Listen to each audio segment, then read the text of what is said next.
Hey all, welcome back. This is me, Monica Sharma, and welcome to MS Bio Academy. And today we are going to talk about the permissive and the non-permissive phase. And these are the terms which we are going to use in case of a DNA replication termination in E. coli or in the bacteria. Right. So this year we are going to talk about in this particular video. We are also going to discuss that how this DNA replication termination in case of a E. coli or a bacteria take place. So let's start it. So before starting this into the deep that how this DNA replication termination actually occurs and what is this permissive and non-permissive phase in case of DNA replication termination when we study in E. coli, let's first understand the basic structure of the E. coli chromosome. Right, so what is this E. coli is basically it is a bacteria as we all know, and it is a gram negative bacteria, right? You might be knowing that it is a gram negative bacteria, right? And the chromosome of it is mainly double-stranded circular chromosome, right? Double-stranded circular chromosome, and double-stranded means it has a polarity also. Polarity we means, what do you mean by the polarity? That one strand is running in the 5 prime to the 3 prime direction and another one is running in the 3 prime to the 5 prime direction, as you can see here. Right now, why this polarity is required? Actually, what happened is we know that the DNA replication, how this DNA replication actually occurs. DNA replication, the main enzyme responsible for the DNA replication is the DNA polymerase. In case of bacteria, if I talk about it, is DNA pol 3, right? This is the enzyme which is going to add the nucleotides, and this add the nucleotides only in the direction from 5 prime to 3 prime direction. So if I talk about this upper strand which is running from 5 prime to 3 prime direction, the DNA polymerase, if here is the DNA polymerase, it is going to add this new strand in the 5 prime to 3 prime direction. So it is going to continuously synthesize it, right? It is quite easy for this direction to synthesize the new copy of DNA strand by DNA pol 3. But what about this lower strand which is running in the 3 prime to 5 prime direction? Can this DNA polymerase add directly the nucleotides here?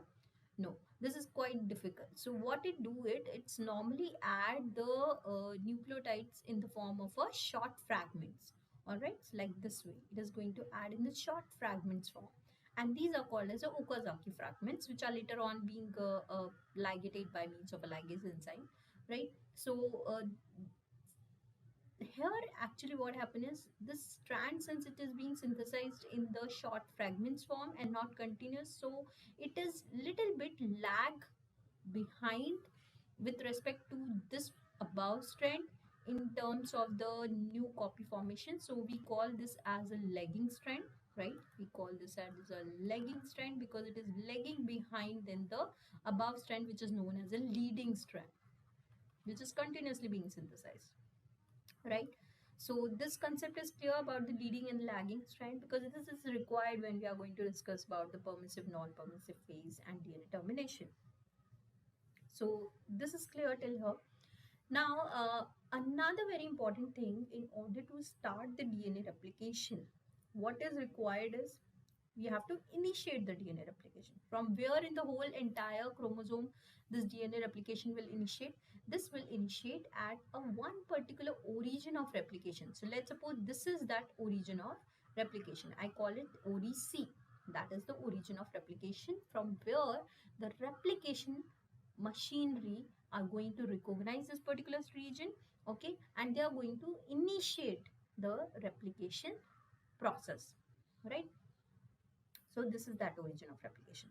Now start occur, DNA replication started, it will elongate, okay, it will form a new copy.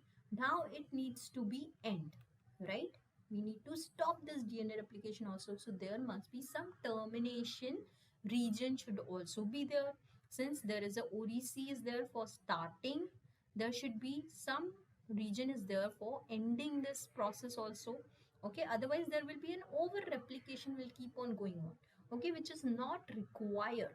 So we need to terminate this process also. So there are specific sequences are present, just like the OREC region, which is a specific sequence are present in the chromosomal DNA, so as to synthesize, to as to initiate the DNA replication. There is a specific sequences for termination also. Those are called as a ter sites, Okay, so there are total some 10 ter sites are present in the bacterial chromosomes from ranging from A to J. Okay, so we can name ter A, ter B, ter C, ter D, ter E, like that. So these black spot arrows which you can see, these are the ter sites only. All right, and one more important thing, that in case of a bacteria, the ter sites are normally present just exactly opposite to the oric. Okay, so it's like this way, it is present opposite to the oric, just 100 base pair away from it. So if I name them, so this will be your ter J, then this will be your ter G, F, B, C, A, D, E, I, and this will be your H. All right. Now, this is there. Okay, fine, correct. Now, who is going to recognize these ter sites? There should be some specific protein should be there which is going to recognize these ter sites. Obviously, directly it cannot just reaching to the ter sites. This doesn't give a signal to the DNA polymerase that stop adding the nucleotides now, right? It will not give any signal to it. There should be some protein should be there which will let these replicative machinery like the DNA polymerase, the helicase enzyme, everyone to just give the signal that now please stop here, you don't have to go, move application to proceed, right? So there is this protein which is going to recognize this ter site which is known as a TUS protein. All right, these TUS protein, what they do, it can recognize any of these ter sites and it is going to bind there. Okay, so let's suppose it is going to bind here at the ter A site. So this is your TUS protein which will bind. So it will form a kind of a complex which is known as a TUS ter complex. Okay, TUS ter complex. Now this TUS ter complex act as a lock. Okay, it acts as a lock for the, for whom, for replicative machinery or replisome. For replicative machinery it acts as a lock, and it will not allow this replicative machinery. For what is this replicative machinery is, this is nothing but the DNA polymerase, your helicase enzymes, right, uh, primase, all these things, they will be blocked here, that now they will not be allowed to proceed further to carry out the DNA replication. So that means the termination of the replication will occur. So that is how it actually takes place. Now this is the simple basic concepts which I explained you here. That once the replicative machinery will reach the TUS ter complex, it will be blocked. Okay, so that replication fork will be arrested here and it will not move further. So termination will occur. Okay, now one more important thing, we know that I have told you that it is a circular double-stranded DNA. So this is not just single, but this is a circular one. So what do you mean by circular? There is a polarity, means one is running in the 5' direction, another in the 3'. And I told you DNA polymerase can only add the nucleotide in the 5' to 3' direction. That means one of them is going, the replication fork is going in this direction, one is going in this direction, right? So they finally meet up here in the ter site. Okay, somewhere here, and then the termination occurs. But there is a one more important thing here. Now we know that the leading strand, it synthesizes continuously, so that means it is going to reach the ter site very quickly. But what about the lagging strand? It will take some time, right? Because it is synthesizing in the form of Okazaki fragments, so it will take some time. That's why the name is lagging, right? It is lagging behind, so it will take some time. So if this leading strand will terminate first and the lagging strand will not terminate, so what will happen? There will be some kind of a irregularity or error in case of a DNA termination, right? The complete copy of the second strand will not take place. So there is a mechanism for this, that it does not occur, there is no such error happens. So what is that mechanism? Now that we are going to discuss it in terms of the permissive and non-permissive phase of the DNA termination replication, right? So let's talk about that now. Now, before talking about that, one more thing I forget to mention, that I would like to give you a little bit of knowledge regarding this ORIC region. So what is this ORIC? You can just note it down, few points on this. ODC is basically origin of replication, as I've told you, from where the replication will start in case of a bacteria. And this is generally of 245 base pair in length, and normally it contains a 380 rich region. Okay, 380 rich repeats are present. Now, why only 80 rich repeats are present? Why not GC rich repeats are present? So you know that GC has a triple bonds in between them, and 80 has just two double bonds are between them, and it is easier to break the double bonds rather than the triple bond, right? And why we need to break this double bond? Because we need to separate our double stranded DNA, so that the fork, this replication fork, in order to form this replication fork, we need to separate, we need to break this hydrogen bonds, right? Now, helicase do this thing, right? In case of bacteria, the helicase enzyme is the DNA B. This is going to break these hydrogen bonds, and it is easier to break the 80 rich region.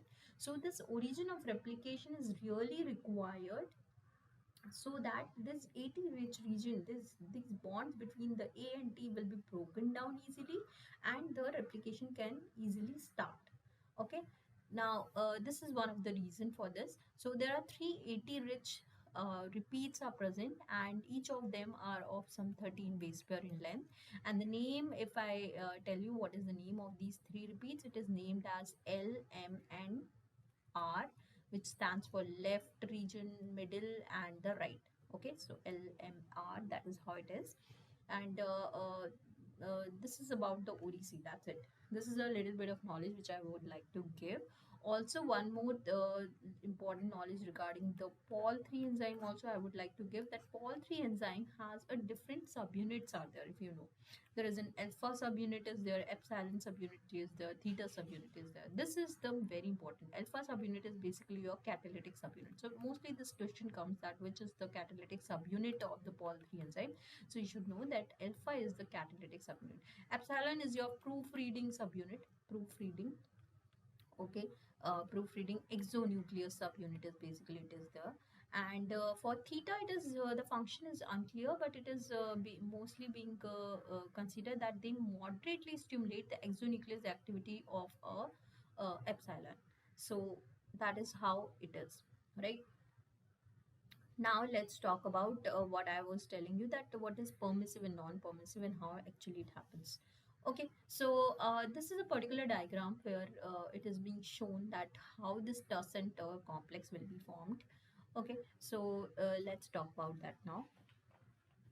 So there is an important model has been given, or you can say important models has been given, which is called as a mousetrap model.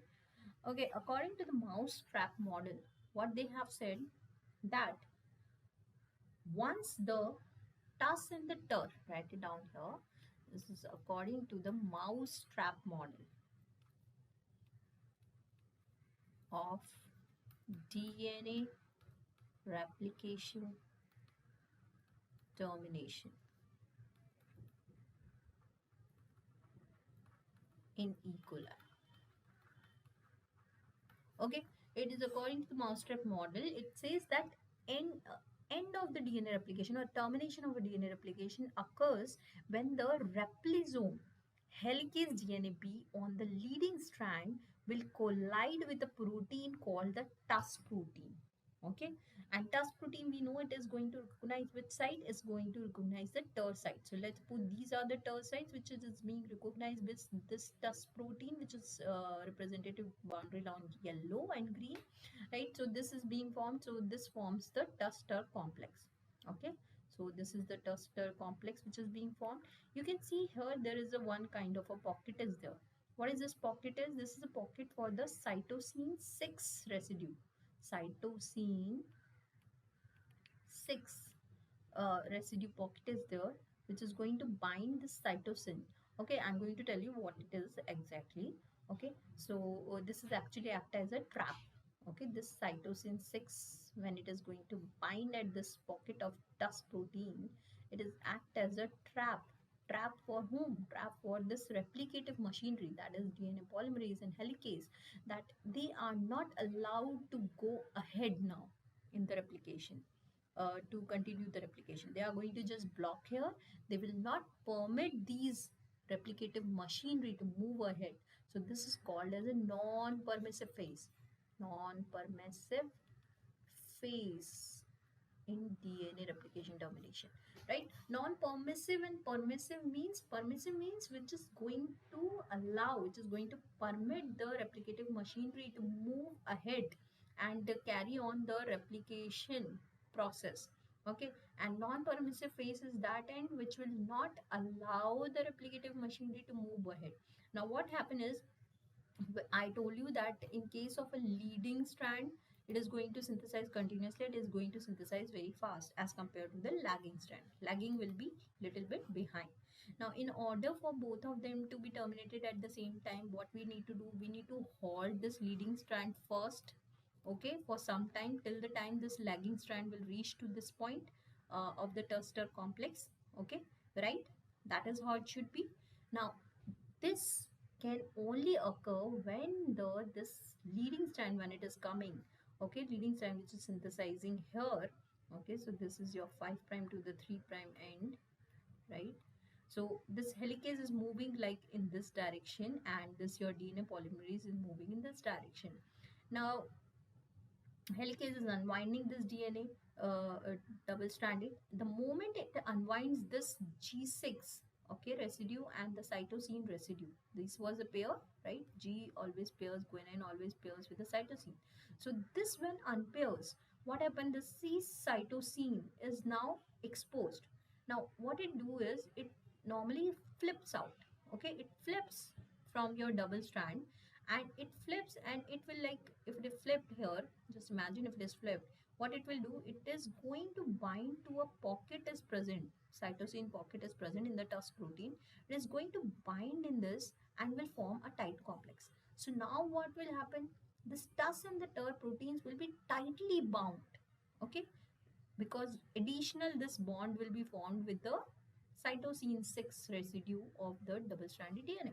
So now more tighter affinity is there. So when the helicase will move forward, it is unable to cross this uh, portion. Okay, it is unable to dissociate this TUS protein from this region, and hence it will not be able to move ahead to unpair the or unzip the DNA strand. So the replicative machinery will be halt at this particular position only, right? And it will be halt until, till what time? It will going to be arrest until the replicative machinery is made and lagging strand reaches at this particular point. Okay, till the lagging strand replicative machinery will be reached at this point, it will be halt here. Now in case of a replicative machinery, so this particular, since it is blocking this particular, it is not permitting the replicative machinery to move forward, it is called as a non-permissive phase. Now there is another phase which is moving for the lagging strand. Okay, so if I draw it like this way, so helicase enzyme is this, so it is moving in this side, and this is your TUS protein is there, let's suppose. Okay, TUS-TER. This is the TUS side, and this is your TUS protein, which will form the TUS-TER complex. Now, when the helicase enzyme is moving here, so it is going to unzip each and every strand, right? Now, the moment it touches this region, it is going to dissociate, because here now the affinity of the TUS protein to the TUS site is quite low. So the moment helicase will come, it will displace, it will dissociate this TUS protein. So now the TUS protein will be gone. Okay, so TUS protein will be moved out from here, and helicase will keep on unzipping this area, right? So it will keep on unzipping it, and hence the replicative machinery also, the DNA polymerase and everybody will move ahead and will keep on synthesizing the DNA replication. So that means here the replicative machinery is keep on moving, it is synthesizing the DNA replication, new copy of the DNA is being synthesized here. So this is called as a permissive end, because it is permitting the replicative machinery to move ahead. Okay, why this permissive phase is required? Because it is synthesizing the lagging strand, and the moment it reaches the TUS-TER complex where this thing is blocked, the non-permissive end, because imagine this is a circular one, right? So anyways it is going to meet somewhere at one point, right? The moment it reaches there the complete termination will occur then.